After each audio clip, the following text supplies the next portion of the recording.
tiene ahí. Ahí estoy poniendo a grabar.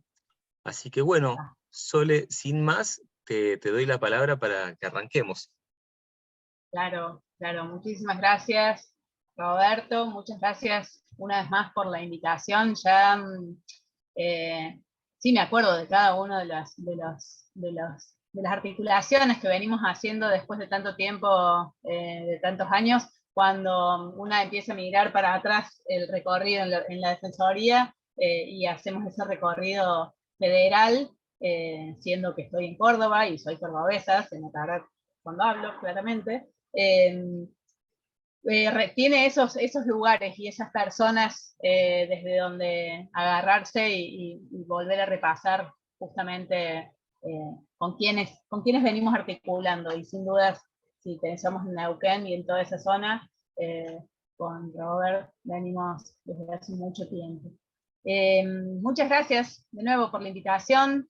Un gran desafío volver en este formato virtual a compartir y participar de esta clase.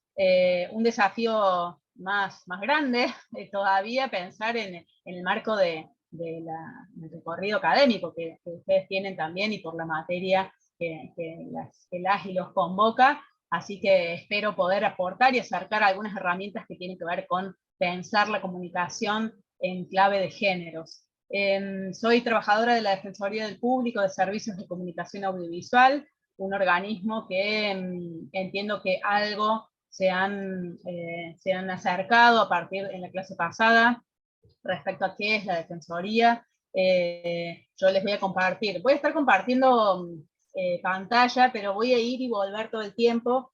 Mi idea, bueno, Robert ya lo sabe, no es que hablo mucho, eso sí, hablo un montonazo, pero no es que quiero hablar yo todo el tiempo y no parar, sino que prefiero que se desmuteen, pregunten, charlemos, compartamos algunas ideas. Voy a estar yendo y viniendo de un PowerPoint, y además también con una propuesta de mirar unos audiovisuales que nos van a permitir justamente ponernos ahí como en charla permanente respecto a algunas ideas, digamos, algunas propuestas en torno a la comunicación en clave de géneros. A ver si el Power reacciona.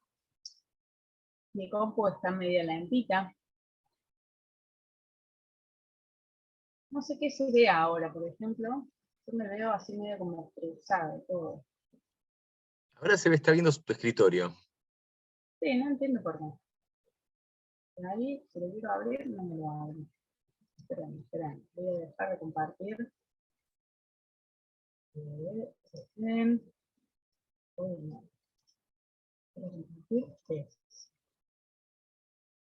Y ahí creo que va, ¿no? Ahí va, ahí sí. Géneros es. Bien. Creo que yo lo veo medio como, no en la presentación, pero en las diapositivas. Ok. Me avisan, se ven las placas del costado, ¿no? No se ve la presentación completa, si no me equivoco. Se ve la segunda placa, pero claro, faltaría, si querés pantalla completa, poner presentación de diapositivas. Ahí. Claro. Sí. No me daba bola el comando este. Claro.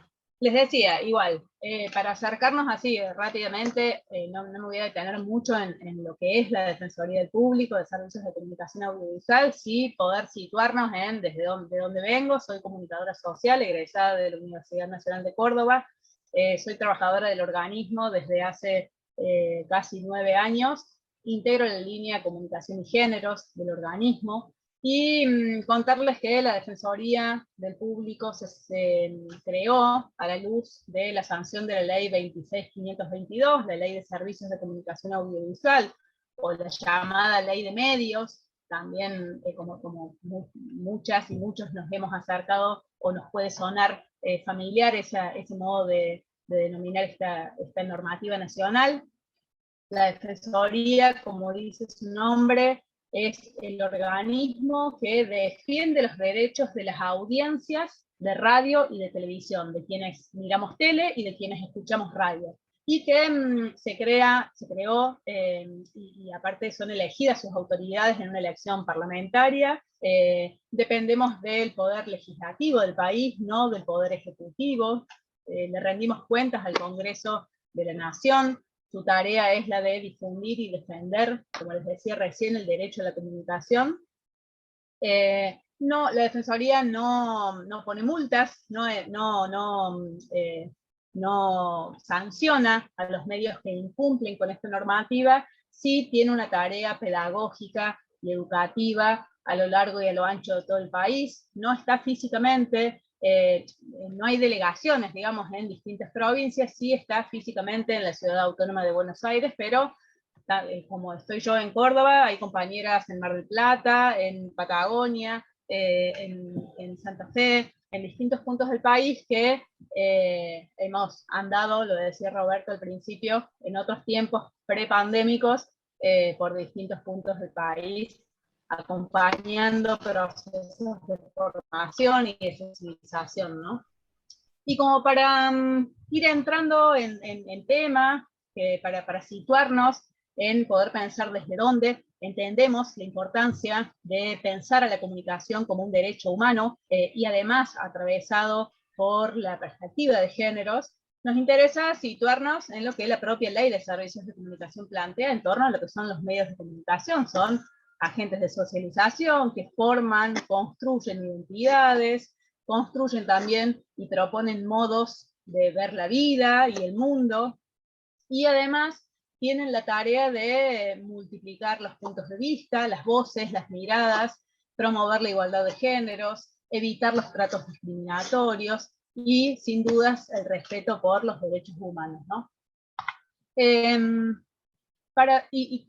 Yo voy a ir avanzando en este primer acercamiento a esta legislación, porque necesitamos comprender que para dimensionar el sentido del abordaje de la comunicación desde una perspectiva de géneros, necesitamos sin dudas comprender esas normas que nos ayudan a entender ese sentido. No es que pensamos a la comunicación desde una perspectiva de géneros porque se nos antojó a un puñado de gente y nos parece simpático trabajarlo en esta línea, sino porque hay marcos normativos que así lo plantean.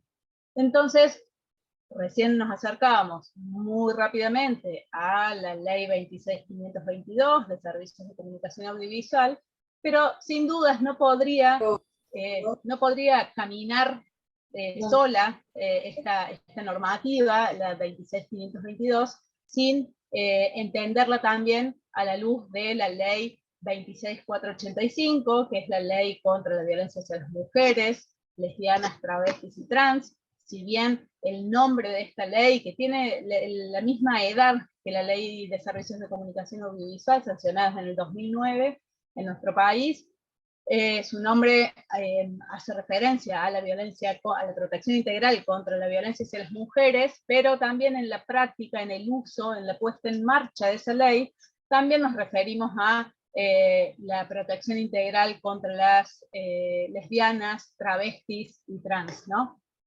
Entonces, parte de esas esperen que acá hay gente, me parece, vos, Robert, podés darles ingreso a las personas que están ahí conectadas, ¿no? Sí, ya los voy ingresando, sí. Ah, bien, genial. Si no me parecía ahí a la mitad de la pantalla, ahí ingresos.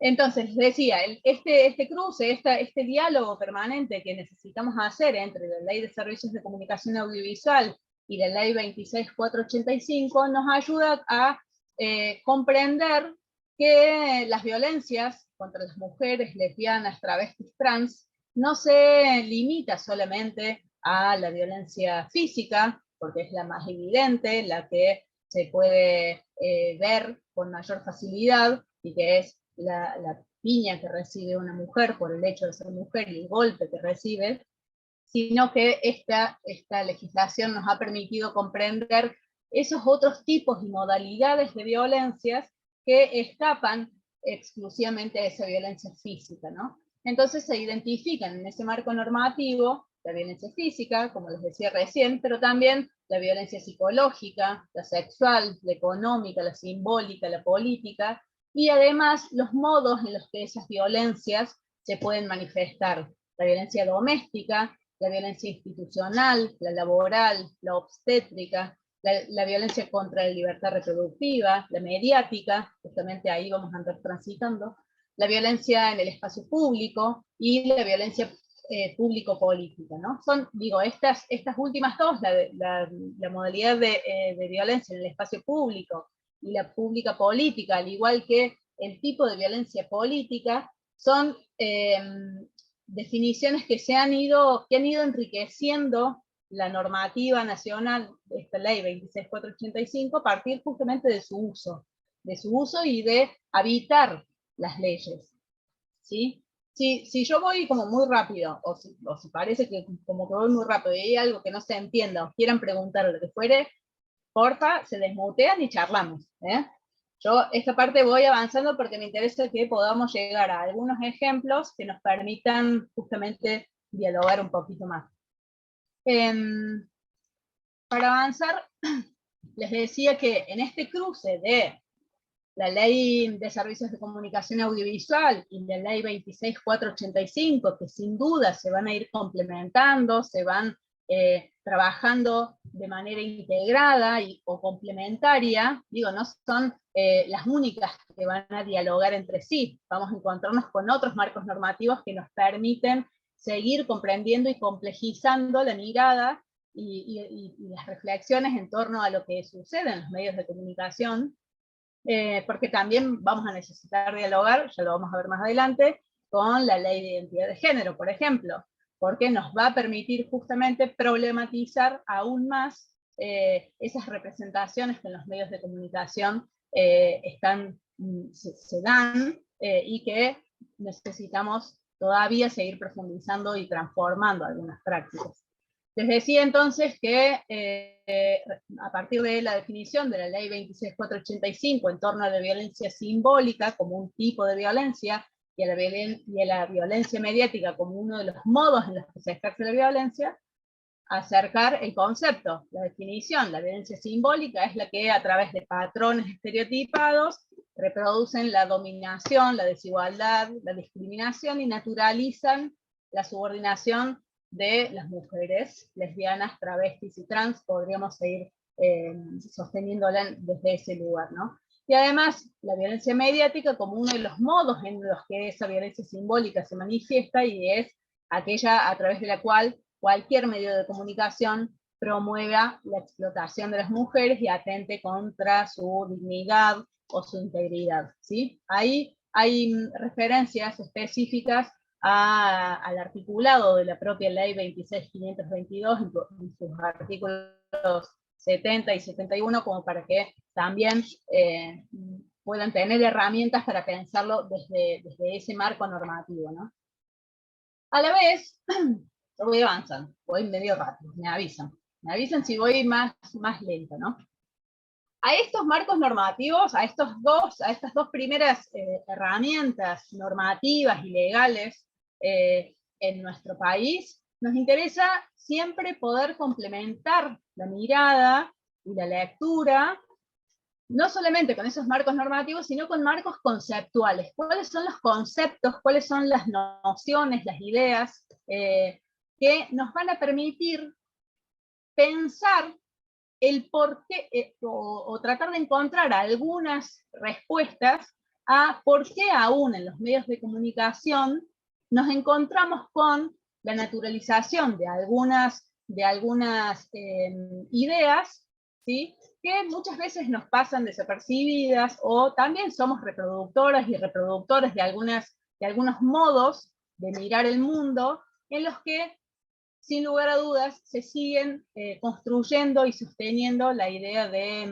desigualdad, ¿no? De desigualdad y de violencias, ¿sí? Si partimos de la base de entender que las violencias de género, vamos a pararnos una vez más en el paradigma de los derechos humanos, y necesitamos transformar prácticas que nos permitan erradicar esas violencias, además de los marcos normativos, necesitamos pararnos o situarnos en algunos marcos conceptuales. Y parte de esos marcos conceptuales nos interesa mucho poder partir de este concepto central que se ve en la placa y que es el de la heteronormatividad, ¿sí? Se animan a que vayamos, si bien hay algunas pistas, se animan a que vayamos construyendo con lo que salga, ¿no? Con lo que primero que se les ocurra, respecto a este concepto, a esta palabra tan larga que seguro la tienen como o incorporada o la han escuchado muchas veces o lo que fuere. Se animan ahí a desmutearse y que vayamos construyendo una definición. No hay respuestas correctas ni incorrectas, vamos ahí, compartiendo algunas ideas y ahí vamos reconstruyendo entre todos. ¿Quién se anima a romper el hielo? Vamos, que no es la siesta, son las 6:30 casi, no pueden decir que tienen sueño, ya sabemos que es lunes. ¿Quién se anima? A lo que suene. Yo le dije que eran un grupo muy participativo, así que no me Sí, hagan me quedar mal, por favor. parece que me estás mintiendo.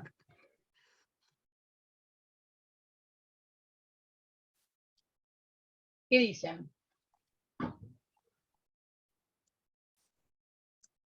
Ayúdenme con esta. Claro. Prometo que esta es la más compleja, después hay propuestas más fáciles, ¿no? Ahí se pone en el chat que conocía el término. Bien. ¿Y a qué hace referencia? ¿Desde dónde lo conocía? Vale desmutearse y hablar. Si no quieren prender la cámara, no pasa nada, ¿eh? A ver qué dice. Ah, no tenés micrófono, Julián, pero ya conocías el término. Quien se anime a desmutearse también y contarnos algo más, o Julián, si querés ir escribiendo desde dónde o cómo conocías ese término.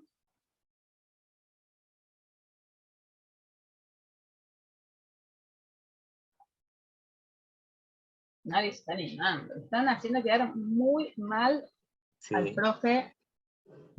Si no apelamos, yo venía a re la... pancha con que estaba todo el mundo afilado para desmutearse, ¿no? Ah, mira, Kazuma Julián, yo lo conocía de las enseñanzas falocéntricas. Bien, bien. Bien, nos ayudan esos conceptos. Claro. Podemos también ir desagregándolo, ¿no? A ver, ¿y cómo ello ¿Profe? conlleva? Sí, Sí, Cande. Yo lo conocía más del lado de el hombre que de la mujer, el término heteronormatividad. Por el simple hecho, bueno, de lo que charlábamos el otro día en clase, acerca de cómo el mismo hombre le hace daño al hombre. No sé si me explico. Desde ese lado escuché por primera vez el término. Sé que está atribuido a la violencia hacia la mujer también, pero bueno, lo conocía desde la violencia del hombre hacia otro hombre. Bien. Podríamos tomar como referencia algo en ese sentido.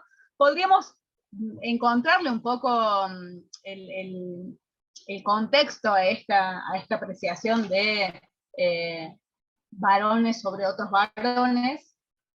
Pero en esta idea y en esta propuesta de poder pensar a qué hacemos referencia con este término de heteronormatividad, sin dudas hace alusión a la heterosexualidad. Si desagregáramos esta palabra, nos hace referencia a la heterosexualidad planteada como una norma, aquella construcción histórica, social, cultural, política, económica incluso, que ha planteado que la heterosexualidad se entiende como una norma, ¿sí? Como ahí, sí, dale, Robert. Sí, no, que ahí Tamara te pone en el chat justamente que tiene que ver con lo normal, impuesto por... Lo hace como pregunta, ¿no? ¿Tiene que ver con lo normal impuesto por el patriarcado? Bien, ahí vamos. A eso justo iba a referenciar eso.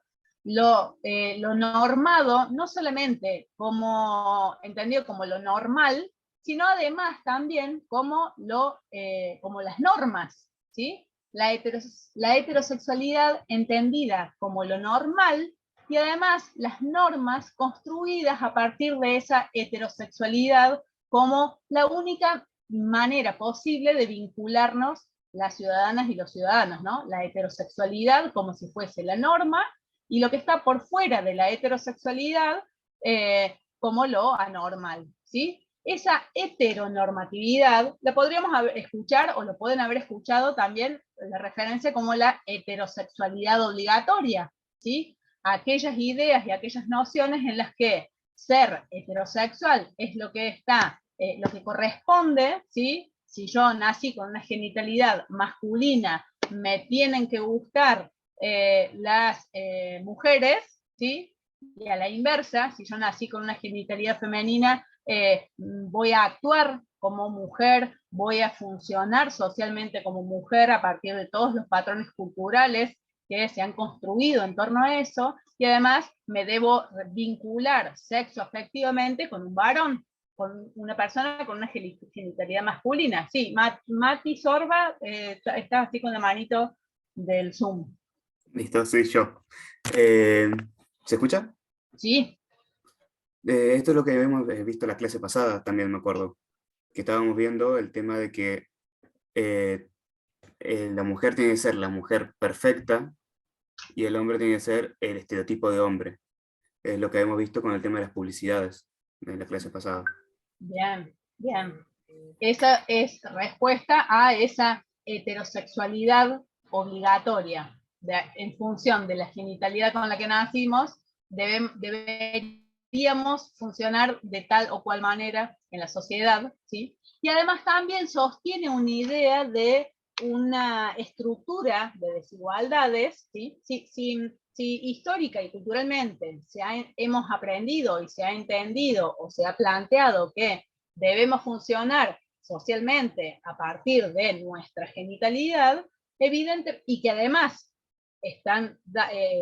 hay claras muestras de las desigualdades que eso implica, porque ha hecho comprender que por la genitalidad ocupamos distintos escalones en una estructura de jerarquías, ¿sí? Se generan y se reproducen y naturalizan desigualdades, ¿sí? Que necesitamos poner en discusión. Y esta referencia a la que hacían recién Candela de varones, las violencias de varones sobre otros varones, también podrían encontrar una respuesta en esa heteronormatividad, porque socialmente se ha construido la noción de que los varones deben responder a determinados patrones sociales y culturales, y en esa misma línea deben manifestarse respecto a los demás varones también, ¿sí? El ser, bueno, si han trabajado sobre publicidades seguramente lo han visto, y lo vamos a ver en algunos ejemplos que traigo, cómo se construye la masculinidad en este sistema de heteronormado, ¿no? Robert.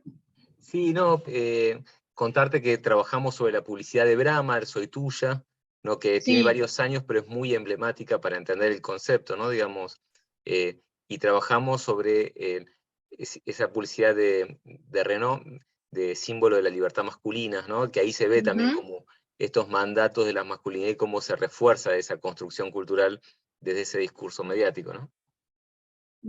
Absolutamente, sí, son dos publicidades súper interesantes para trabajar la masculinidad, justamente.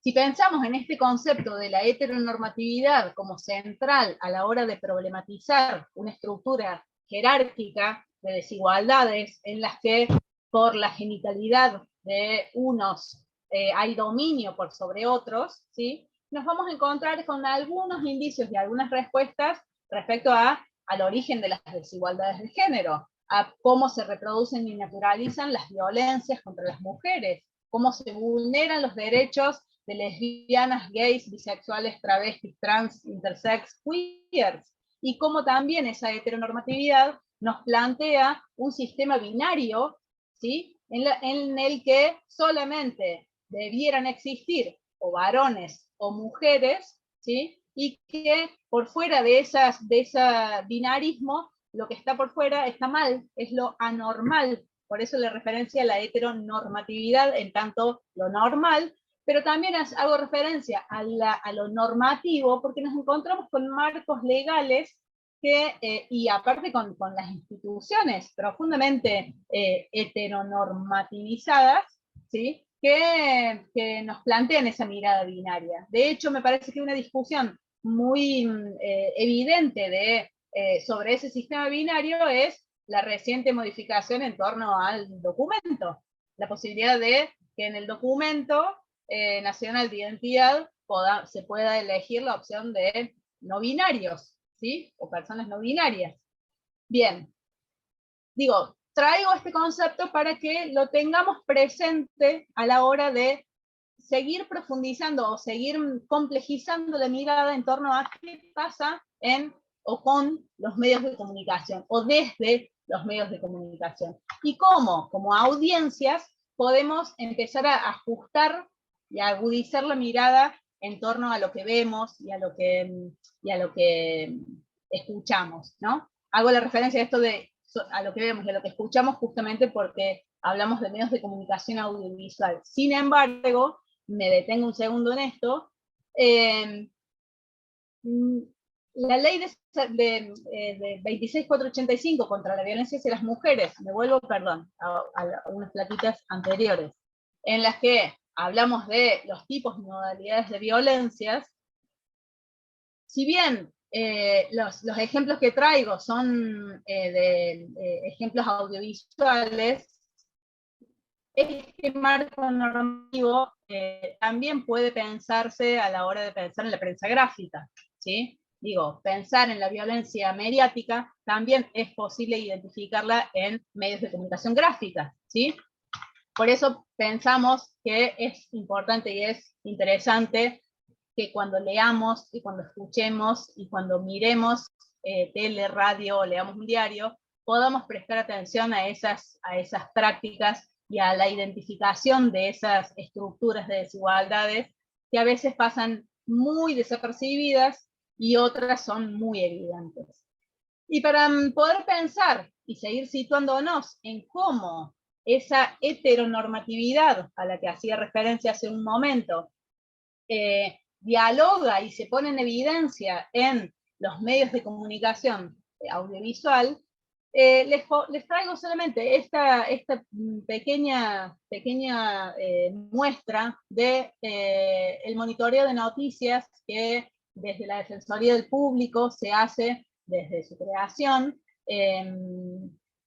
La Defensoría hace un monitoreo de los 5 canales de aire de la Ciudad Autónoma de Buenos Aires, es decir, analiza durante todo un año las noticias que se emiten en 5 canales de aire, si bien están situados en la Ciudad Autónoma de Buenos Aires, y para quienes no vivimos en la Ciudad Autónoma de Buenos Aires, no, podría resultarnos extraño, sabemos que por la composición y el mapa de los medios de comunicación, sin duda son canales que trazan un poco la agenda del resto del país.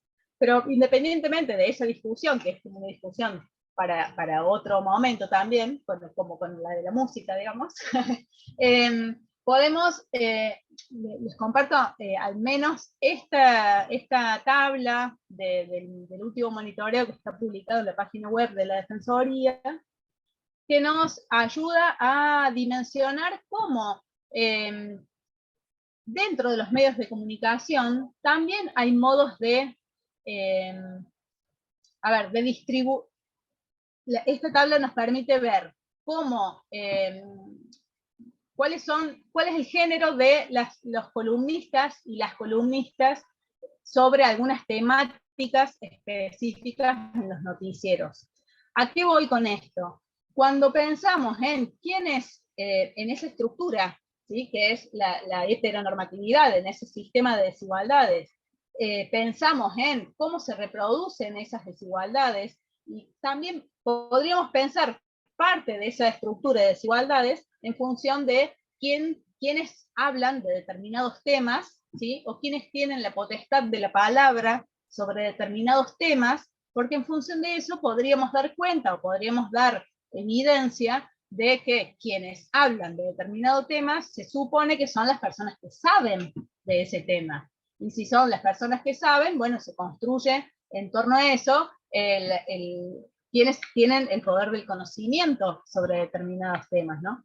Y en esta placa que se ve acá, vemos cómo se distribuye el género, por género, los columnistas y las columnistas. Y nos encontramos con una evidencia bastante clara, ¿no? Bastante clara y en algunos casos bastante preocupante, ¿sí? Porque nos encontramos que, por ejemplo, algo que pareciera ser como muy común, si vemos en el tópico o en el tema de deportes, ¿sí? Nos vamos a encontrar con que el 98%, más del 98% de las personas, de los columnistas que hablan de deportes en los noticieros de la Ciudad Autónoma de Buenos Aires son varones. Eso que nos permitiría inferir que los que saben de deportes son los varones, ¿sí? ¿Vamos bien hasta ahí? Y que a la vez también quienes saben de internacionales, por irme al otro índice más amplio, más alto, quienes saben, conocen y pueden profundizar sobre temas internacionales, en el 78,8% de los casos también son varones, ¿sí? Para hablar de niñez y adolescencia, el 70% son varones. Para hablar de géneros, y ahí después nos podemos detener un poquitito más, pero para hablar de género, casi el 75% son varones. Pero miren cuando se invierte ese índice en el que la mayoría de las voces autorizadas, y lo pongo entre comillas, para hablar de determinado tema, y que son mujeres, ¿sí? En espectáculos, arte y cultura nos encontramos con que más del 65% son mujeres las que hablan sobre ese tema, entonces podríamos pensar que se reproduce el estereotipo de esa heteronormatividad en la que los varones hablan de deportes porque saben de deportes y las mujeres hablan de arte, espectáculos y cultura porque les encanta esos temas, ¿sí? Sin embargo, y acá me detengo otro momentito, por primera vez, desde que se hacen los monitoreos, se invirtió el índice de resultado cuando miramos como tópico economía, ¿sí? Por primera vez en el 2021 fueron más mujeres las columnistas para hablar del tema de economía. Digo, llama la atención que históricamente habían sido varones los que tenían la potestad de la palabra sobre la economía. Por primera vez se invierte ese índice. Y Sole, lo último, sí. No, te pregunto, digo, porque es un dato súper interesante y sorprendente, porque no, digamos, históricamente el único punto tópico que prevalecía en espectáculos y ahora, en el último año, en el último trabajo, aparece economía. ¿Esto ustedes a qué lo atribuyen? ¿A que el avance del debate de las organizaciones feministas empieza a posicionar a las mujeres en esa temática también? Me parece que podríamos encontrarle ahí una respuesta válida. Me parece que también la discusión en torno a la distribución de los tiempos de trabajo y de la discusión en torno al trabajo no remunerado, de las tareas domésticas, que también ocuparon bastante tiempo en las agendas públicas de los medios de comunicación, pueden haber sido índices, digo, pueden ser algunas de las respuestas. Digo, lo estoy infiriendo sin ser partícipe de este monitoreo, pero me parece que podríamos encontrar algunas respuestas a esas discusiones. A que hayan sido más mujeres las que hayan hablado sobre el tema. Pero no me quiero pasar de pantalla sin antes poder evidenciar que en esta idea de tratar de salirnos de ese sistema binario, yo me detuve en hablar sobre quiénes son los columnistas varones hablando de determinados temas o quiénes son las columnistas hablando de determinados temas. Sin embargo, en el propio monitoreo no tenemos otras identidades sexogenéricas hablando de distintos temas en los medios de comunicación. Digo, que haya una columna en la que no haya ninguna persona hablando de ningún tema de los tópicos que plantea el monitoreo, que sean al menos conocidas o que sepamos, o que hayan compartido y que hayan socializado, que tienen otras identidades genéricas, bueno, no hay. No, al menos todavía no aparecen como columnistas en los noticieros. Me sigue llamando la atención porque es un índice que sigue sin aparecer en estos monitoreos, ¿no? Ahora sí me voy a salir de esta pantalla y espero que me salga ahora la parte de compartir un audiovisual. Tengo un audiovisual para compartirles, así que si me sale bien, esto es... creo que así me va a salir. Vamos a ver si me sale esto.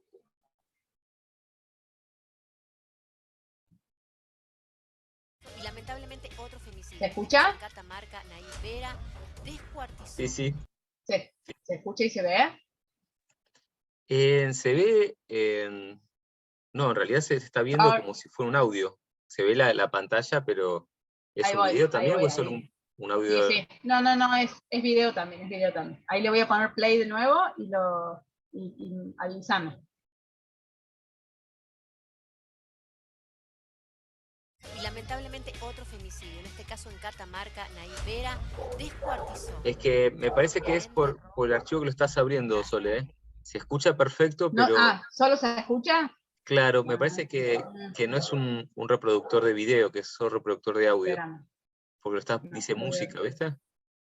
Lo voy a abrir, sí, lo voy a abrir desde otro reproductor. Yes. Esto puede pasar, puede pasar. Pasa en las mejores familias. Pero por supuesto. Y ahora debería...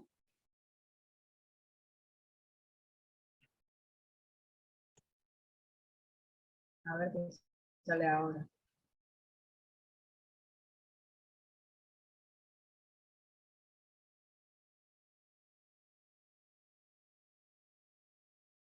Vale,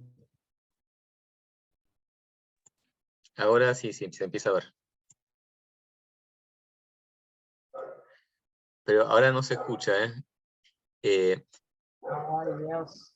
Sí, tranqui. Tampoco No, ahí me parece que es... del modo de compartirlo acá. Claro, tenés que apretar los dos tildes. Sí, ahí va. Ahí va.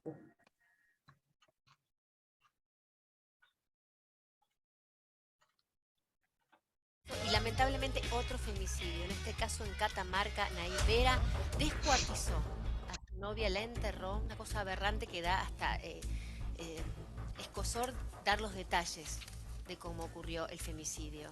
Tenían una relación, aparentemente hubo una discusión, lo cierto es que él confesó el femicidio, ¿es así? Sí, y además se lo cuenta a un amigo y así, de ese modo, se termina o lo terminan entregando sus propios padres. A ver, contexto, ¿no? No es que dejaron de matar a las mujeres en los últimos días. Las mataron todos los días, a una por día como promedio. Tal vez la agenda periodística fue por otro lado, tal vez no hubo algún día en el que tocamos un femicidio, pero no es que dejaron de pasar. Y además, este caso que vamos a contar, que pasó en la capital de Catamarca, tiene un agregado. Vos fíjate la increíble coincidencia. Ayer fue elevada a juicio una causa que contamos acá, donde un delincuente, en realidad un femicida, lo que hace es descuartizar a la pareja en Villa 31. Fuimos con Ever ese día a cubrirlo. Termina dando de comer los restos de su pareja a los perros y se escapa a Paraguay. Justo la noticia de que ese caso iba a juicio se difunde ayer. A la misma hora que esto pasaba en Catamarca, este tal Naim llevaba adelante un plan criminal de idénticas características, otro femicidio, en el que no solamente mata a la pareja, él de 19, ella de 24, sino que además carboniza los restos, corta los restos, intenta descartarse de esos restos a la vera de una ruta y al final del plan femicida le termina contando lo que había hecho a un amigo. Entiendo que ese primer aviso después lo conectan con la familia y de este modo lo entregan. Bueno, supongo que como no me dijeron nada, se vio y se escuchó, ¿verdad? Sí, sí, se vio y se escuchó bien. Bien. Bueno, ahora sí les tiro la pelota a ustedes. Después de haber visto y escuchado este fragmento de un programa de televisión, algo que les llame la atención, que les haga ruido, que les incomode. Que básicamente muestran a la víctima y no al femicida, como hacen siempre en los noticieros, que protegen, entre comillas, porque no debería llamarse proteger al victimario, y en cambio a la víctima la muestran por completo, en lugar de ser al revés. Encima ponen fotos donde ella está con poca ropa o con vestidos apretados. Claro, eso también. Sí, sí, tal cual. Bien. Están utilizando como que ella ostentó a que pasara eso. Bien. ¿Qué más?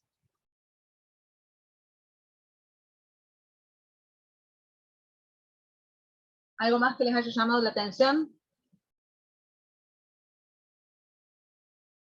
Además de las imágenes, de las fotos. De lo que hablaba el señor, de que decía que esta no es la primera mujer que se había muerto por tema de femicidio, y decía que por lo menos había uno por día, y que solamente estaban utilizando a esta persona en vez de empezar a hablarlo más, ¿no? De todo lo que pasaba. Ahí en el chat, Chris dice que dicen que no queremos contar cómo fue, y sin embargo lo cuentan, lo describen. Naturalizan los femicidios. Bien. ¿Qué más? Claro, como que básicamente lo contó como una noticia más, así al aire. A mí me llamó eso también la atención, que en lugar de decir, o sea, en lugar de tomarlo como algo verdaderamente importante o dar alguna explicación más específica acerca del tema, que es un tema grave, lo tiró como si fuera una noticia común y corriente, cuando en realidad no es así. Sí, yo para sumar el horario, ¿no? Me da la sensación que ese programa es un programa de la tarde, ¿no?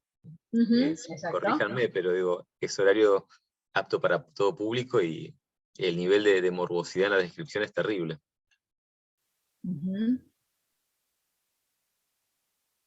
Bien. ¿Algo más que quieran, que les haya llamado la atención? Igual todos los aportes van en línea con lo que me interesa que podamos ir charlando. Sí, a mí digamos, quizás también como hay pequeñas cosas, entre comillas, ¿no? Positivas, ¿no? Pero esto de que pone bueno, eso está así, no establecido por una normativa, ¿no? Pero difundir los teléfonos de ayuda, uno podría tomarlo como positivo. Exacto. Bien. Bien. Bueno, ahí vamos construyendo como el mapa de un montón de elementos que nos permiten darnos la tarea y darnos este rato como para analizar y desmenuzar estos pequeños minutos que duró la presentación de esta noticia, justamente para poder problematizar los modos en los que esas noticias se cuentan, ¿no? Ahí hacían como referencia al principio, y la referencia también a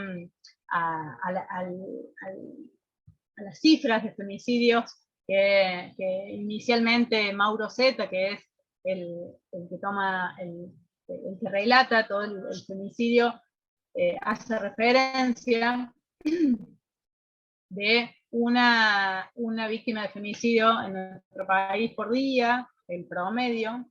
Él habla, plantear ese índice previo a la presentación de la nota en sí, nos habla de una agenda necesaria en los medios de comunicación en torno a la cobertura sobre femicidios. Es cierto que, en función de lo que también fueron compartiendo ustedes ahí en el chat y recién, que lo toman como si fuese una nota más y demás. Hay cierta intención de plantearlo como una problemática que escapa a un caso más, cuando dice que una mujer es víctima de femicidio por día en nuestro país. Sin embargo, después se abocan a una descripción minuciosa de cómo fue ese femicidio, ¿sí? En un horario que podríamos discutir si corresponde o no corresponde. Sin embargo, yo haría la discusión previa, más allá del horario. ¿Corresponde o no corresponde contar con ese nivel de minuciosidad cómo fue un femicidio? En el marco de las recomendaciones que siempre trabajamos y tratamos de acercar y seguir haciendo circular, que hemos construido desde la Defensoría del Público, recomendaciones para el tratamiento periodístico responsable de las noticias sobre violencias de género. Sin dudas, nunca es recomendable dar detalles minuciosos de cómo sucedió un femicidio, y es algo que en este audiovisual lo hacen, ¿sí? La cortó en pedacitos, la descuartizó, hay una referencia y un diálogo con otro femicidio similar, se la dio de comer a los perros, le prendió fuego.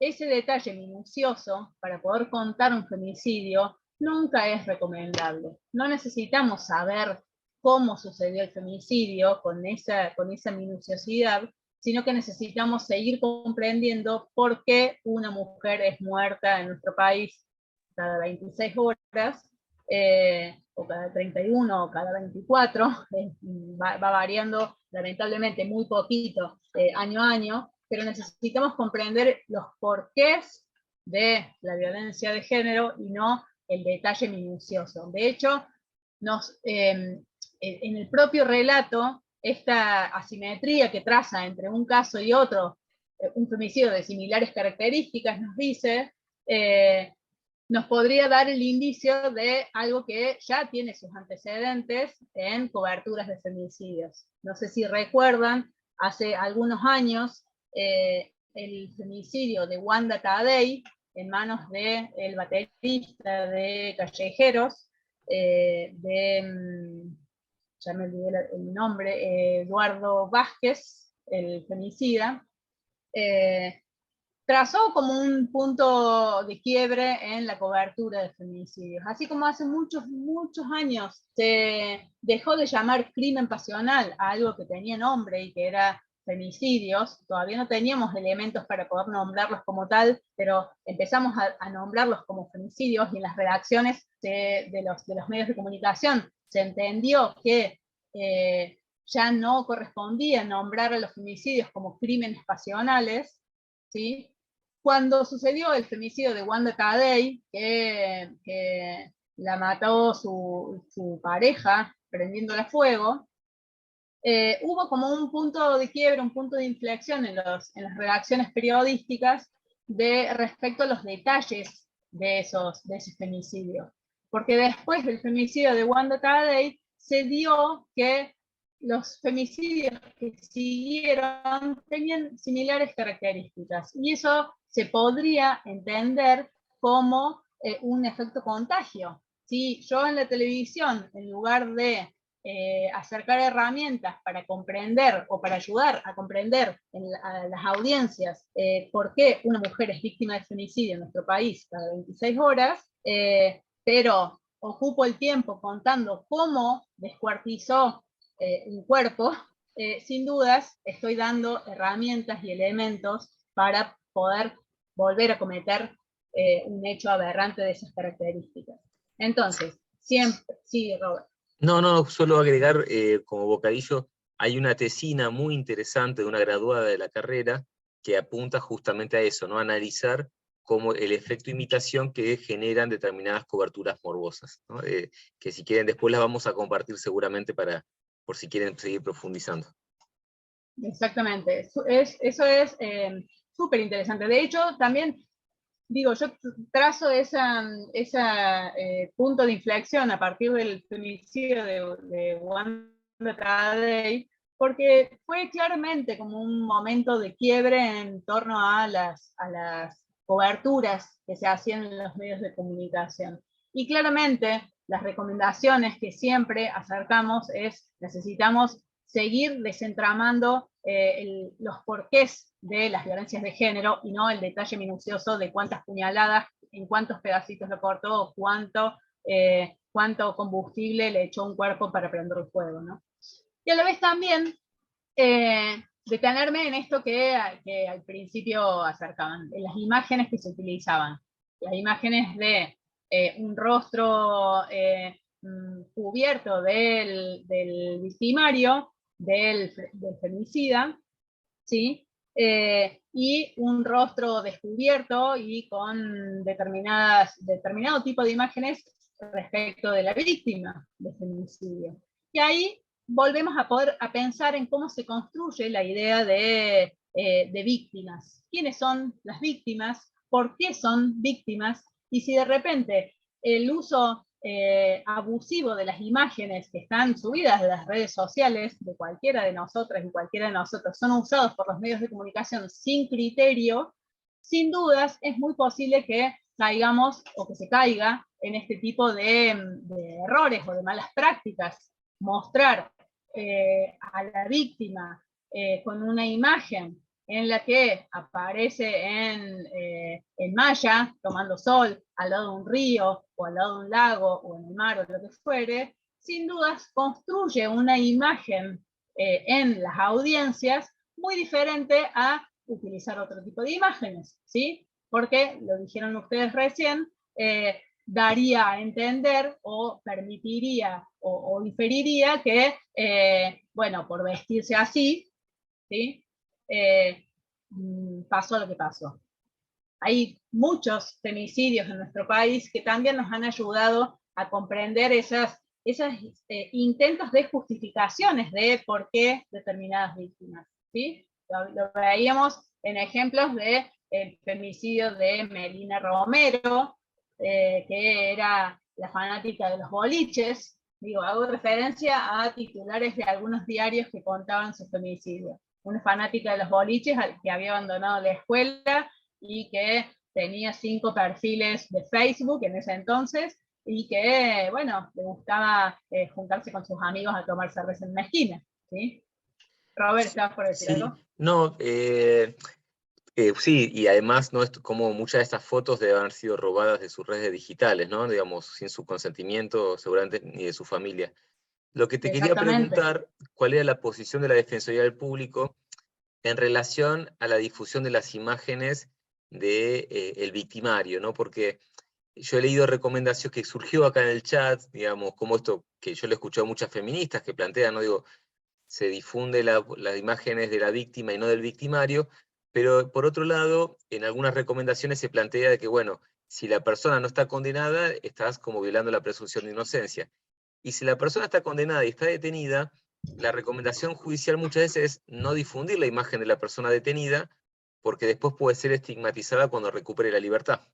Entonces, bueno, saber un poco cuál es la posición que tienen como Defensoría del Público en relación al tema.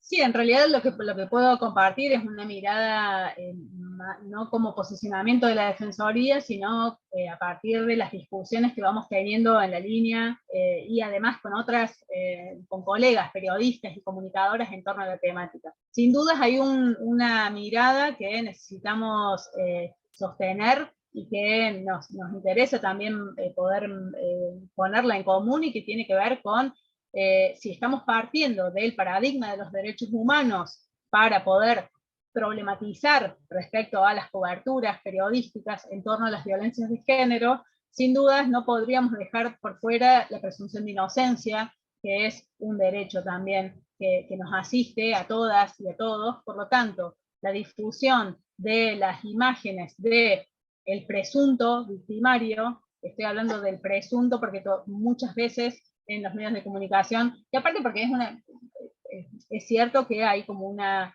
demanda social de queremos conocer la cara del victimario, ¿sí? Porque siempre se remite a las fotos de la víctima extraídas de sus redes sociales y de los victimarios no conocemos su cara, pero es cierto que necesitamos sostener en igualdad de condiciones desde el paradigma de los derechos humanos y en este caso la presunción de inocencia. Si hay una causa judicial en el medio, hay otros elementos para poder interpretar esa difusión de las imágenes, pero en esto último que decías respecto a el sistema judicial también plantea la idea de no difundir la imagen de un femicida o de un victimario para que cuando recupere su libertad no sea estigmatizado. Hace muy poquitos días, si no fue el jueves o el viernes, me encontré con una nota respecto a Fabián Tablado. Fabián Tablado, para quienes tenemos cierta edad, lo tenemos asimilado como uno de los femicidas de nuestro país, porque hace muchos años mató de 113 puñaladas a Carolina Aló, y hago toda esta referencia a las 113 puñaladas porque vuelve a servirme como ejemplo de cuánto nos han contado los medios de comunicación desde el morbo, que yo me acuerdo de las 113 puñaladas que Fabián Tablado le dio a Carolina Aló, una víctima de femicidio de hace muchos años en nuestro país, y aquí iba todo este rodeo a que el titular de una nota con la que me encontré en estos días era que Fabián Tablado iba a hacer una denuncia al INADI porque lo habían declarado persona no grata en alguna localidad de nuestro país, justamente por ser él el victimario, ser él el femicida, y que no lo dejaban ingresar a alguna ciudad, entonces se sentía estigmatizado. Digo, hay una delgada línea en relación a las discusiones que se dan dentro de las redacciones periodísticas respecto a cómo abordar las noticias que tienen que ver con los femicidios. Sin dudas, hay herramientas, hay elementos para poder trascender esos detalles que todo el tiempo vuelven a aparecer y que sin dudas necesitamos poder corrernos a seguir dimensionando que la violencia de género es una problemática social que afecta a un número inmenso de mujeres y disidencias a partir de esta estructura de desigualdades que veíamos al principio, y que necesitamos poder erradicar a partir también de las prácticas periodísticas, ¿no? Poder aprovechar los tiempos radiofónicos, los tiempos de la televisión, los espacios gráficos para poder explayarnos no en los detalles, no en los detalles minuciosos de un hecho de violencia, sino en elementos que nos permitan y que le permitan a las audiencias construir una idea más integral respecto a la problemática de las violencias de género, ¿no? Y yo ahí me voy a mudar de nuevo al PowerPoint, porque ahí tenemos, yo les traía, espérenme, me avisan si se ve. Se ve perfecto, ¿eh? Ahí se ve, bueno, buenísimo. Porque yo no les veo más, pero no pasa nada. Les decía hace un ratito que la Defensoría construyó hace ya varios años, pero que todavía nos siguen sirviendo de acciones para las coberturas periodísticas responsables o para el tratamiento periodístico responsables de las violencias de género. Y están accesibles en la página web de la Defensoría esas recomendaciones, y que tienen que ver justamente con cómo los medios de comunicación pueden darse el ejercicio de hacer coberturas responsables. Por un lado, algo que hablábamos al principio, recordar que la violencia contra las mujeres no es solamente la violencia física, sino que tenemos herramientas que la ley 26485 nos acerca y nos permite dimensionar. Proteger la intimidad y la dignidad de las personas para evitar su revictimización, y no solamente pensar en las fotos de una víctima de femicidio, sino también, porque estamos hablando de una cobertura de un femicidio, que es la violencia extrema, ejercida por el hecho de ser mujeres, pero también pensemos en las violencias previas a esa violencia extrema, y que muchas veces también en los medios de comunicación aparece la mujer que brinda su relato en un medio de comunicación con un ojo morado, bueno, digo, necesitamos cuidar, o los medios de comunicación necesitan proteger la intimidad y la dignidad de la persona para evitar su revictimización. Se blurea, en la televisión se puede blurear su cara, se puede distorsionar su voz para no identificarla, se puede evitar la identificación indirecta, no ir a la puerta de la casa a mostrar la fachada de la casa diciendo que en ese lugar vive la víctima que denunció por 39ª vez al agresor. Digo, hay formas de cuidar y de proteger la integridad y la dignidad de las mujeres víctimas de violencia, ¿no? Evitar y prescindir abordajes que estigmaticen, culpabilicen, descrean o sexualicen las mujeres. Ahí también parte del uso de las fotos que veíamos recién. Evitar la espectacularización y la ficcionalización de los casos. No sé si se dieron cuenta que en el video que vimos había música también acompañando ese relato y esas fotos.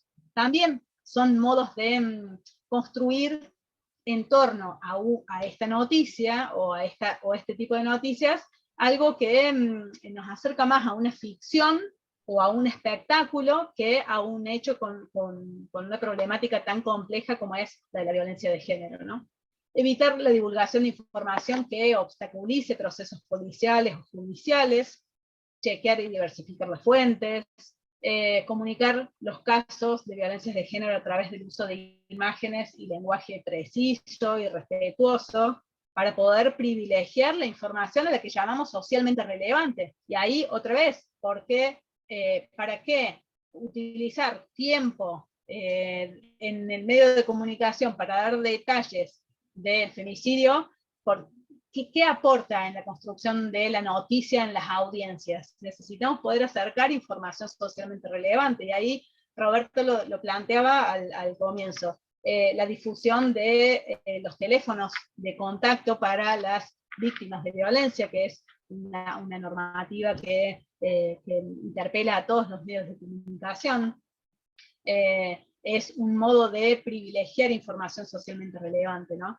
Además de poder promover en los medios de comunicación las representaciones positivas de quienes han ya superado sobreponerse a situaciones de violencia, ¿sí? Dar seguimiento de información para evitar, dar el seguimiento en la agenda de los medios para poder evitar que se construya en las audiencias una noción incompleta de la noticia. Atender la especificidad de los casos que refieren a niñas, niños o adolescentes, porque ahí también hay una referencia a legislación y a convenios internacionales que nos plantean la importancia de pensar en el especial interés y cuidado respecto a niñas, niños y adolescentes.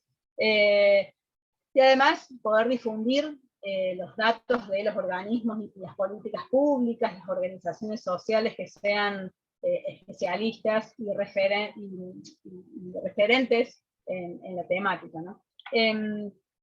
Como para pensar en algunos elementos que permitan, dentro de las redacciones periodísticas, darse los tiempos de pensar un poco más el modo de abordar noticias de este tipo. Y cuando, hice un repaso extremadamente rápido por las recomendaciones. Cada una de ellas, sin duda, nos podría disparar a un desarrollo más puntual, pero no quería dejar de compartírselas, al menos así rápidamente.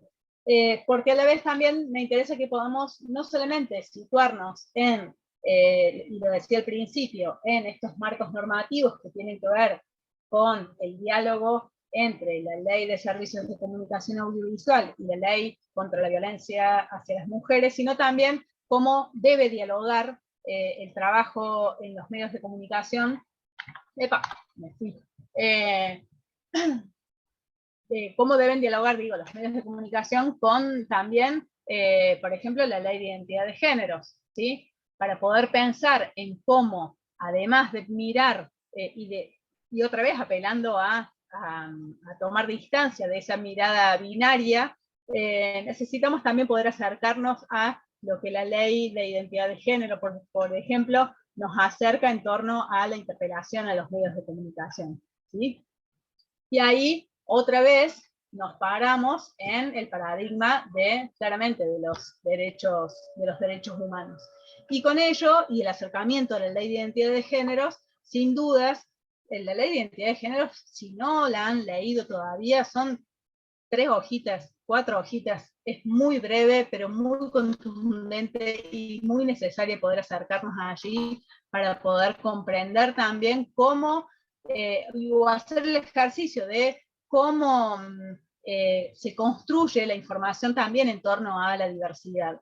Y ahí acercarnos a la ley de identidad de género nos permite entender y dimensionar el derecho que tenemos todas las personas a ser respetadas en función de cómo nos autopercibimos o cómo nos identificamos, que es una definición y una decisión pura y exclusivamente individual, interna y vivencial, ¿sí? Y que además interpela y nos interpela todo el tiempo a poder hablar y comprendernos a partir de lo que se denomina como el trato digno, ¿sí? Y además poder trabajar muy profundamente, y eso la verdad que lo tenemos, cuesta darnos cuenta de que muchas veces operamos o funcionamos a partir de lo que denominamos la presunción de género, en función de cómo hablamos, cómo nos peinamos, cómo nos vestimos y cómo nos manifestamos hacia el resto, presuponemos el género de las personas, ¿sí? Y actuamos en consecuencia. Y ahí yo siempre me remito a una conversación que tuve. Esperen que voy a dejar de compartir la pantalla porque si no me estoy hablando a mí misma y no sé a otro lado. Pero remito a una experiencia con un comunicador, un periodista cordobés, amigo, hasta ese entonces. No, todavía tengo un vínculo con él, pero hace un tiempo yo lo estaba escuchando en la radio, él hacía una nota periodística a una jugadora de fútbol del equipo del que yo soy hincha, del club del que yo soy hincha, y que, bueno, ya después la conversación se había relajado, digamos, estaban hablando cuestiones más desde la informalidad, y él le preguntó a la jugadora, porque hablaban sobre los entrenamientos, los días de partido, cómo era su ritmo de entrenamiento y demás. Entonces él le pregunta a la jugadora, ¿y qué dice tu novio que los sábados, que los viernes no salís o no pueden salir porque tenés que concentrar porque el sábado jugás? Entonces yo inmediatamente escuché todo el resto de la nota y después le escribí a este periodista y le dije, ¿por qué le preguntaste qué dice su novio que los sábados juega y que los viernes no puede salir? Pero claramente él dudó de por qué yo le estaba preguntando esto, porque en definitiva, bueno, ahí les tiro la posta a ustedes. ¿Qué se puso en juego cuando él le preguntó, ¿qué dice tu novio que los viernes no puede salir? Primero atribuyó a que ella, desde la perspectiva que estamos charlando ahora, atribuyó a que ella era hetero, por así decirlo. O sea, asumiendo que ella era hetero y ni siquiera preguntándose que tampoco se lo tiene que preguntar, porque a él a él no le tiene que interesar si ella es hetero, lesbiana, bisexual, pansexual, no le tiene que interesar eso. Capaz preguntarle, no sé, otras cuestiones, porque tampoco le tiene que interesar si tiene pareja o no, y si la pareja está de acuerdo o no. O sea, es su vida privada y su vida privada. O sea, al periodista le tendría que importar tomarle la nota acerca de no sé, cómo se siente jugar al fútbol, te gusta jugar al fútbol, no sé, desde qué edad lo jugás, preguntarle cosas atribuidas a lo que fue. De acá en más, de su vida personal no le tiene que interesar absolutamente nada. Bien, gracias, Cande. Gracias, Cande. Ahí compartían en el chat, presuponen su sexualidad, Yanela acuerda con lo que plantea Cande. Julián dice, se nota el sensacionalismo que manejan para aumentar el rating, los roles de las mujeres con sus parejas, como que ella tiene el deber de mantener a su novio. Bueno, en esa línea fue mi pregunta a mi ex amigo periodista. ¿Por qué le preguntaste qué decía su novio? Por un lado, ¿qué tenía que ver? O sea, ¿por qué el novio debería haber opinado, o por qué un supuesto novio debería haber opinado sobre qué le parece que ella los viernes a la noche no pueda salir? Pero por otro lado, y en el sentido más profundo, desde donde yo interpelaba a este colega, era el preguntarle por un novio, cuando, y ahí voy a la presunción de género, ¿por qué presupuso que había un novio, porque él estaba charlando con una chica? Porque su expresión de género era de mujer, entonces presupuso que tenía un novio, porque por la edad podía tener ya una pareja, pero se dio una tensión ahí entre él porque no comprendía en definitiva mi cuestionamiento, ¿sí? Porque no terminaba de dimensionar cuál era el sentido de esa pregunta. Yo no me detuve a cuestionarle qué pensaba él respecto a las parejas heterosexuales, a las parejas homosexuales, sino el sentido de construir en las audiencias y profundizar esa presunción de género. Si yo le pregunto a una persona, ¿qué dice tu pareja? O cómo, no sé, cómo toma tu pareja, o no sé, ¿qué hacen con tu pareja los viernes a la noche, que los sábados vos estás concentrando y los viernes y los sábados jugás?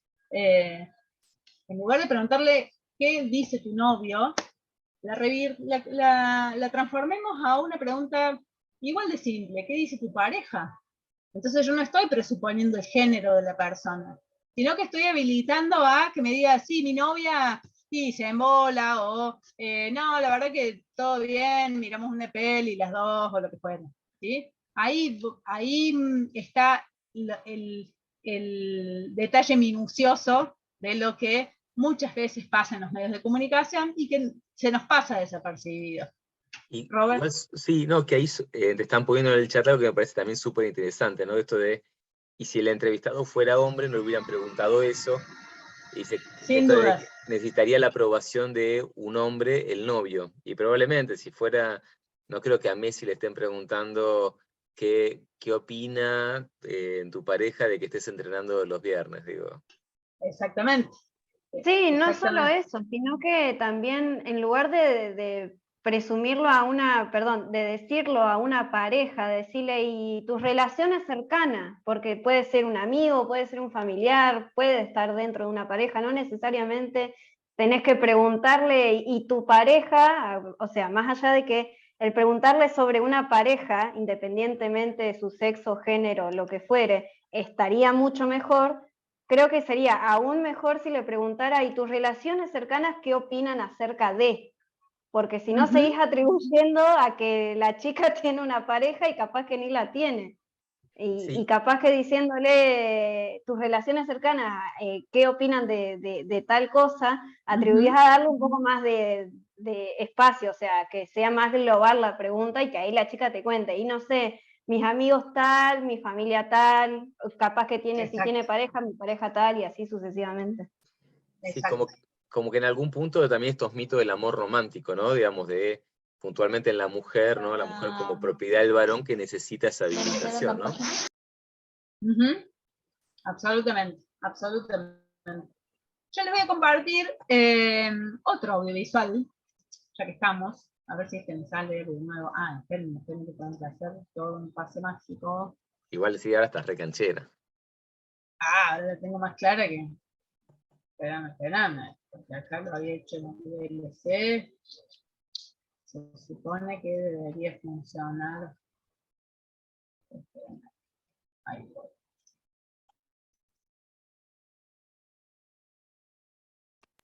¿Se escuchó algo?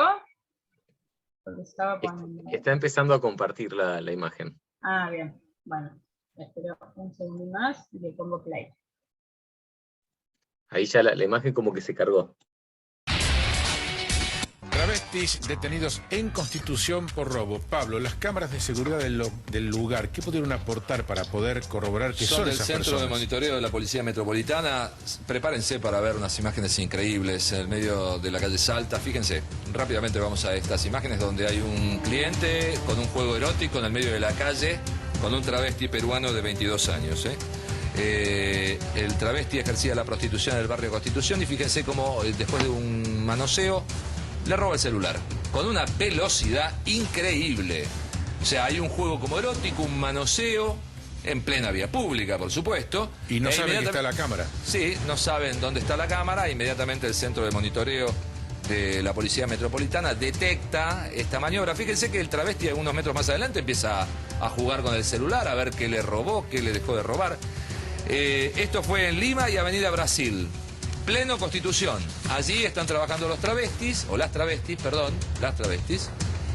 Y allí llegó también la Policía Metropolitana, que inmediatamente identificó a la travesti como un joven de 22 años, nacionalidad peruana, detenido y trasladado a dependencia de la Comuna 4 de la Policía Metropolitana. Un juego erótico que terminó en un robo y que, por supuesto, fue detenido el autor o la autora.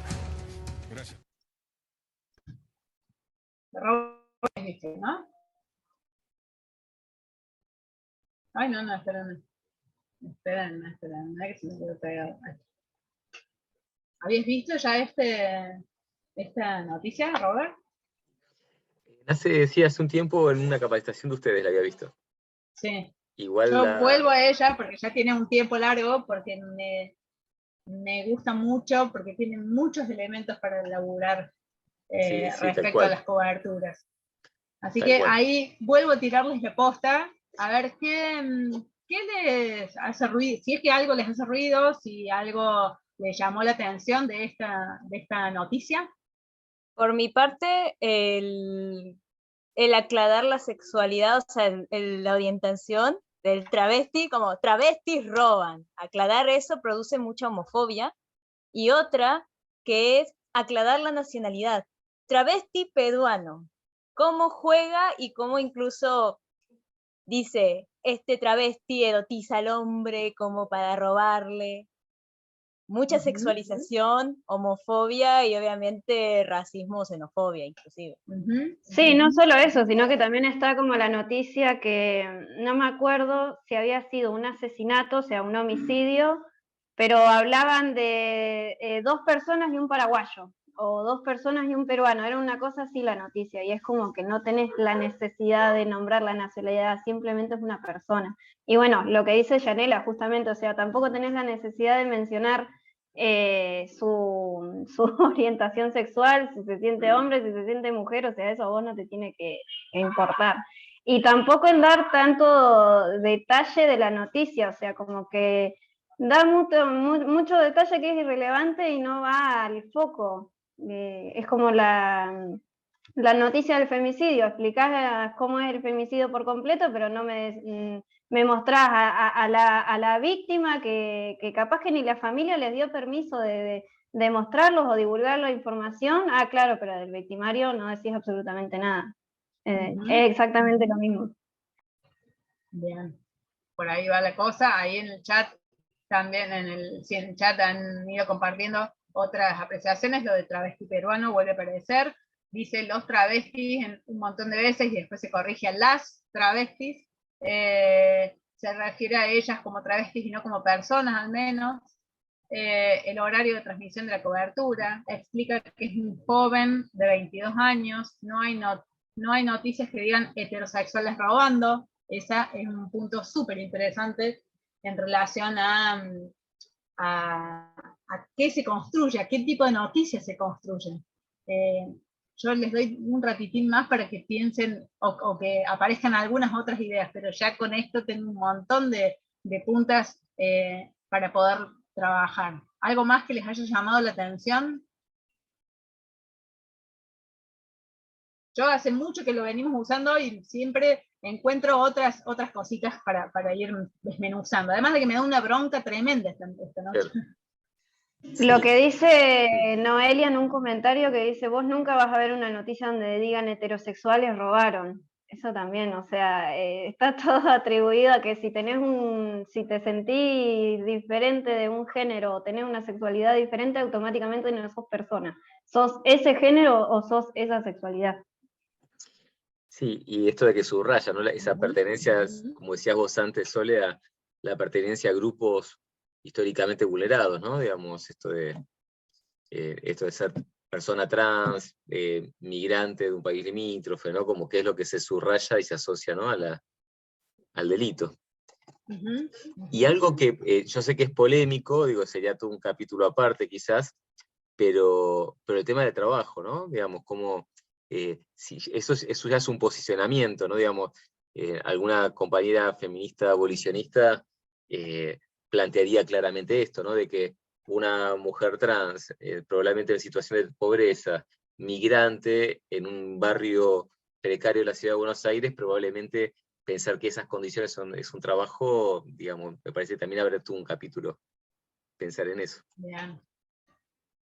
Absolutamente. Ahí nos encontramos con una serie de elementos que son súper interesantes para poder pensar en cómo problematizamos lo que vemos o lo que escuchamos en la tele, ¿no? Y en la radio. Por un lado, poder pensar y esto que traían recién respecto a no nos encontramos con zócalos o con graf en la tele que digan, cuidado, así roban los heterosexuales, es un punto súper interesante para poder pensar en cuánto interés periodístico tiene construir una noticia en torno a la sustracción de teléfonos celulares en la vía pública. No estoy quitándole importancia a un hecho delictivo, sin dudas, pero pensándolo en los términos en los que venimos transitando este rato, la noticia se construyó y tuvo aire en un canal de televisión por la identidad de género de las personas que protagonizaron la noticia, no por el hecho en sí. Porque de hecho, el relato de la noticia giró siempre en torno a la identidad y a la sexualidad de las personas que cometían el hecho delictivo, que robaban celulares o que sustraían celulares, ¿sí? Si el Zócalo incluso me dice, cuidado, así roban las travestis, también está construyendo una noción de estigmatización sobre las identidades trans y travestis, ¿sí? Porque aparte me hace referencia en el Zócalo a una zona específica de una ciudad, en la que sin dudas va a construir también una noción de ese barrio, lo decía recién Roberto, respecto al delito. Si yo ando por ahí cerca y me cruzo o ando caminando y voy hacia esa zona y me encuentro con un zócalo en la tele que dice cuidado, Constitución, cuidado, así roban las travestis, y yo posiblemente me asuste y me vaya por otro lado, porque no tengo ganas de que me roben un teléfono celular o las zapatillas o la mochila, lo que sea. También se está construyendo una idea a partir de la construcción de esa noticia o de hacer de ese tema una noticia que estigmatiza, lo decía Roberto, al barrio, a una comunidad y a personas que son trabajadoras sexuales. Después la otra discusión también es válida y que también llevaría como otros elementos. Pero me detengo primero en estos principales puntos. La importancia de poder entender conceptos que nos ayuden a referirnos a las personas del modo más respetuoso. Y cuando escuchamos el relato de quien cuenta la noticia al aire, y en el aire mismo de la televisión se va corrigiendo, porque primero dice los travestis, después dice las travestis, pide disculpas al aire, pero después, sin dudas, está leyendo un parte policial porque dice la joven fue identificado como un joven peruano de 22 años, sin duda está leyendo un parte policial, entonces ahí podríamos pensar en cómo tomamos las fuentes para construir una noticia. ¿Cuáles son nuestras fuentes para construir la noticia? ¿Son solamente fuentes policiales y a partir de eso los medios de comunicación solo reproducen, y si en ese sentido nuestra fuente policial es, nuestra fuente es la policía y el parte dice joven, un joven de 22 años de nacionalidad peruana, pero lo que estamos viendo al aire es una persona cuya expresión de género es femenina, ¿sí? Estamos errándole. Entonces ahí se volvió a corregir en el aire.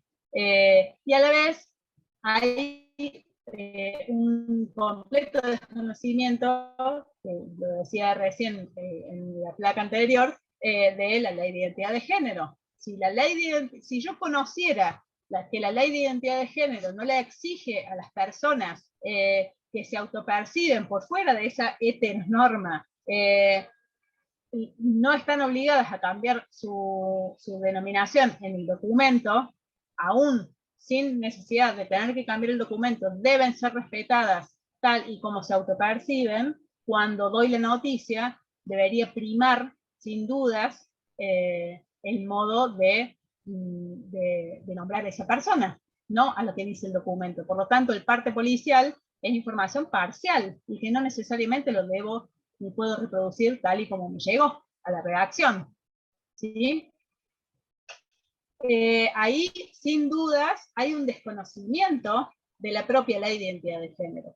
Porque a la vez, sin dudas, le llegó una cámara, porque incluso son cámaras de seguridad las que están reproduciendo al aire en el noticiero. Y esas cámaras de seguridad no me están dando la oportunidad como periodista de ir a preguntarle a la persona cómo quiere ser llamada, o cómo quiere ser nombrada la persona que está siendo protagonista de la noticia. ¿Cómo podría suceder? No sé, si yo voy a hacer una entrevista en la radio a una persona trans y le voy a preguntar previo a sacarla al aire cómo quiere ser nombrada. En este caso, no tengo la oportunidad de preguntarle cómo quiere ser nombrada. Sin embargo, tenemos otros indicios, y que es la expresión de género, y ahí me voy a ir a una placa que siempre nos ayuda, espérenme, que siempre nos ayuda tener en cuenta algunos conceptos. Otra vez que se le fue.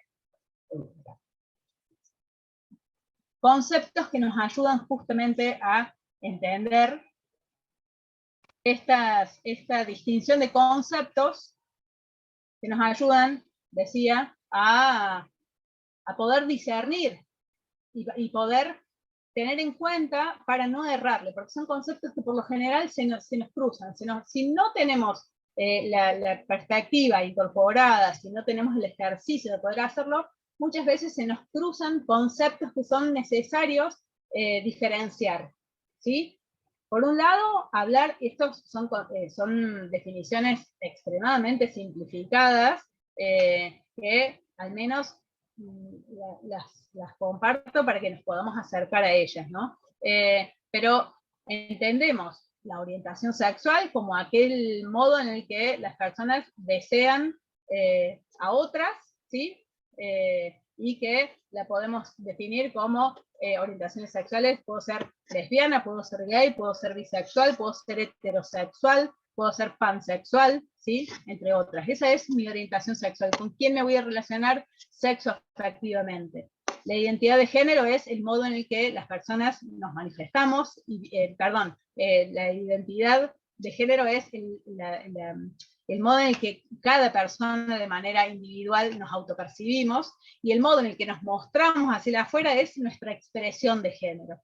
Y sobre eso me detengo específicamente en este video, en esta noticia. Si yo no tengo la posibilidad y la oportunidad de preguntarle a las personas que son protagonistas de esta noticia, o protagonistas en este noticiero de esta noticia, cómo quiere ser nombrada, me voy a valer de su expresión de género para poder nombrarla, y no tener que estar yendo en un artículo masculino o a un artículo femenino para mencionarla. Si yo me valgo de la expresión de género de lo que estoy viendo, y estoy viendo una persona que está caracterizada con ropas femeninas, después podríamos discutir estos preconceptos de nuevo, pero si están identificadas de ese modo y voy a nombrarlas en femenino, ¿sí? Y no voy a ir a los, las y demás. ¿Se entiende? Hacia dónde vamos construyendo la idea de comprender los abordajes en torno a la diversidad en las noticias. Sin embargo, más allá de todos estos elementos que nos ayudan a problematizar esta noticia, es volver al principio. Esta noticia o este hecho, si hubiese sido cometido por varones heterosexuales, es muy probable que no hubiese sido noticia. Porque a la vez se construye noticia y se hace mención a la identidad de género de estas personas, ¿sí? Cuidado, así roban las travestis, y sigue naturalizando y profundizando la noción de la estigmatización que históricamente ha caído sobre las personas trans o las travestis. Porque si desconocemos que históricamente las personas trans, las personas que se han salido de esa heteronorma, han sido estigmatizadas, han sido expulsadas, no solamente de sus hogares, sino del sistema de salud, del sistema educativo, del sistema del trabajo, evidentemente poner al aire una noticia que sigue estigmatizándola, sin dudas, profundiza mucho más esa noción que históricamente se ha construido. Por lo tanto, parte de las recomendaciones que desde la Defensoría también hemos construido acerca la idea y propone que en tanto y en cuanto la noticia no tenga un interés socialmente relevante y que a la vez lo que pretendemos comunicar sigue reforzando la idea de la estigmatización y la naturalización de las violencias sobre identidades históricamente expulsadas de todos los sistemas, tratemos de, no digo de evitar la noticia, porque digo, no estoy diciendo todas las personas travestis son inocentes y que no roban. No, roban como roba una persona heterosexual, o como roban las mujeres, o como roban los varones. Pero priorizar el tipo de información que vamos a brindar al aire en un medio de comunicación también debería tener los cuidados correspondientes a la hora de ponerlas al aire. Sí, Cande, levantaste la mano, yo me copé y le di. No, está bien. Sí, justo hablando de esto, con la cantidad de información que hay hoy en día para poder hablar correctamente de un término, me hizo acordar a una noticia, creo que era es un periodista de TN, y mostraron una noticia, me parece, de un bar gay. Y este periodista, no recuerdo el nombre, hablaba cualquier cosa, y con cualquier término, y cuestiones que hay que tenerles respeto, porque no son más ni menos persona por ser tal o por ser como tal. Y la cuestión es que también atribuyo no solo que él tranquilamente puede acceder a la información, sino que también está la otra parte de que no le interesa acceder a esa información y hablar correctamente con el término. Tenés a las personas que no están informadas, y que está bien, o sea, con que te informes y puedas hablar correctamente está perfecto. Pero por otro lado tenés a este muchacho que tiene la oportunidad de acceder a la información, de informarse acerca de tales temas, como lo que estamos hablando ahora de las diferentes identidades de género y orientación sexual, pero directamente a él no le importa, porque sigue hablando como se le da la gana, y sigue usando términos que son ofensivos, irrespetuosos, y realmente para alguien que está dentro de la comunidad, obviamente no es bueno, no es lindo, y para alguien que no está dentro de esa comunidad tampoco, porque si respeta la decisión, también toma el comentario de este hombre como, bueno, te estás pasando la raya, básicamente. El ejemplo que traías, me imagino que es uno de Crónica, televisión. De hecho, estaba entre compartir ese video y este otro, que también va en la misma línea, de poder pensar en cuán relevante es para los medios de comunicación y cómo construye una agenda esos medios de comunicación en torno a la diversidad. qué lugar se le da a la diversidad en los medios de comunicación, ¿no? Acá veo que alguien escribe en el chat, trabaja en el medio donde hablan ese tipo de lenguaje, no se cuestionan mucho los dueños de los medios de comunicación, porque la agenda de los medios también es discutible. Y también, y ahí nos metemos como en otra discusión en torno a quienes tienen, cómo se deciden las agendas dentro de los medios de comunicación, quiénes ocupan espacios de toma de decisiones en los medios de comunicación, y a la vez también cómo funcionan actualmente, cómo se mira los medios de comunicación, cómo circula la información, no solamente en la radio y en la tele, que hasta podrían ser como medios antiguos, porque hoy tenemos otros modos de circular la información que también son válidos y necesarios de analizar. Bueno, ahí hay un cruce y hay una necesidad también de problematizar y de leer el escenario, así como digo que necesitamos poder mirar con mayor detenimiento y poder reflexionar en torno a qué dice la tele y qué dice la radio, ¿sí? En torno a la perspectiva de géneros, también es recomendable poder tener en cuenta ese mapa de medios, ese escenario actual de la construcción de la agenda de los medios de comunicación, cómo funciona las lecturas en los medios de comunicación a partir del uso de las redes sociales. Digo, hay muchos elementos que nos complejizan las lecturas posibles a hacer. Sin embargo, no quiero ir cerrando sin poder pensar en las responsabilidades que caben dentro de los medios de comunicación a la hora de pensar en los marcos normativos de los que hablábamos al principio. No es lo mismo la discusión que podamos tener en el contexto de una clase, de la sobremesa de un asado, en el tercer tiempo de un partido de fútbol, sobre qué opinamos sobre cómo roban celulares en Constitución, ¿sí?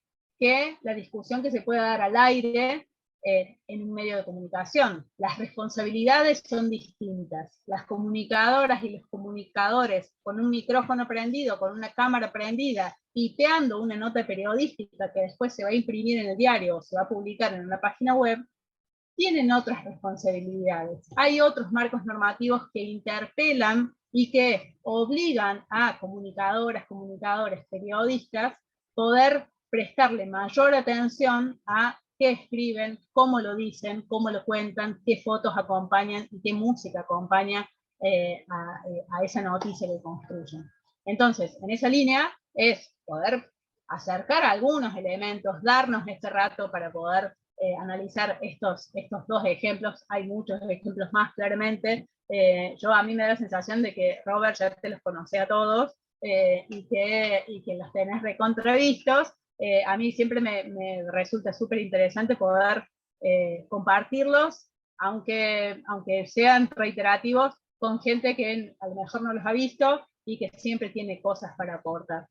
Y en ese aportar, bueno, acercar las herramientas de la Defensoría, que tanto las recomendaciones sobre coberturas responsables sobre violencia contra las mujeres, como las coberturas responsables sobre diversidad, están disponibles en la página web. Hay un montón de otras recomendaciones que la Defensoría está construyendo permanentemente en torno a distintas temáticas, no solamente las que tienen que ver con la línea de géneros, comunicación y géneros, que es la línea que yo integro, pero están todas ahí accesibles, igual que están accesibles los datos de los monitoreos de noticias, que parecen como tal vez medio tediosos ver los índices y los resultados de esos monitoreos, pero si nos damos el tiempo de poder mirar con otros ojos o desde otros lugares esos índices, nos ayudan también a saber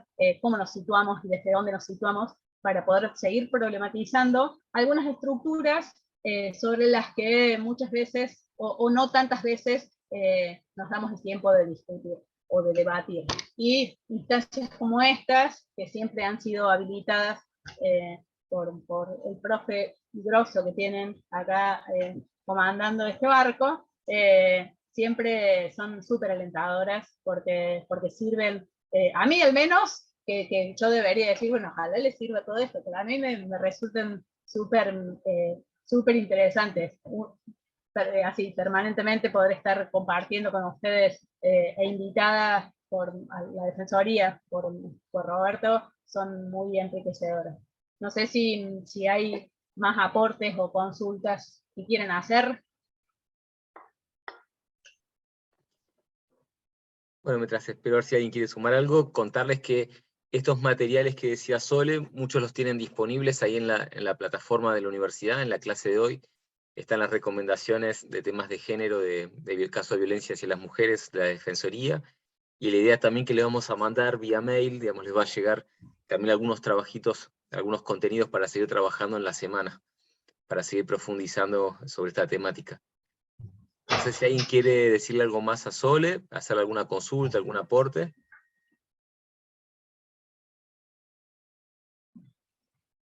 De momento nada más. No, profe. ¿No, Mati? Bueno, si les parece, por mi parte no, si les parece, bueno, agradecerles un montón, ¿no? Interesante el tema, sí, la verdad que es súper interesante, súper clara, Sole explicando, aparte con ejemplos concretos, bajándolo. Así que gracias, Sole, por el tiempo, te ponen ahí, Yanela. No, así por que favor. Julián te pone No, también, no que es estuvo muy nada. interesante. Así que sí, clarísima, como siempre. Muchas gracias también a ustedes por estar ahí del otro lado. Si ahí Me puedo dice quedar horas Candela. hablando del tema. Sí, sí. Bueno, tenemos pendiente lo de la música, el momento de poder compartirnos ahí recomendaciones musicales, así que aprovechamos. La música es un lugar también súper interesante para poder pensarlo en clave de género. Bueno, hay materiales súper interesantes para la trabajar. clase Lo anterior, charlamos con el profe la clase pasada y estuvo bastante interesante porque había un montón de temas que por ahí vos los cantás sin escuchar la letra y después te das cuenta las cosas que dicen. Totalmente. Yo el fin de semana, cuestión anecdótica nada más, breve, el fin de semana andando en bicicleta, pongo un disco pongo en Spotify claramente, un disco de Los Visitantes, una banda que es un bandón, que lo pueden escuchar, que está buenísima, pero que me encontré con una canción que la verdad que no la tenía muy incorporada y que me dejó medio helada, porque era una apología a la violencia así de punta a punta, ¿no? Y que dije, mira, no lo tenía muy incorporada y la música también es una herramienta súper interesante para el análisis, incluso la discusión en torno a los géneros musicales, que muchos han sido y siguen siendo estigmatizados como los más violentos de todos, nos salvan para decir que la música que una escucha no es violenta. El tango es re violento, siempre ha sido violento. El cuarteto es espantoso porque estigmatiza la cultura de la violación y no sé qué. Pero el rock, y el rock en inglés que cantamos y que muchas veces no sabemos qué dice la letra, listo, tenemos otra clase armada para poder pensar en la música. Sí, algo estuvimos charlando, compartimos el video ese de canciones sexistas, que es muy interesante porque atraviesa todos los géneros y podemos ver nada, digamos, como la mirada machista de cosificación de las mujeres nos entra por todos los poros, ¿no? Bueno, si les parece, compañeras, compañeros, le damos un fuerte aplauso simbólico a Sole y le agradecemos un montón que haya estado acá acompañándonos, haciéndole el aguante siempre. Así que bueno. Muchísimas Sole, gracias a ustedes. No, por nada. Siempre a disposición, ya lo sabes.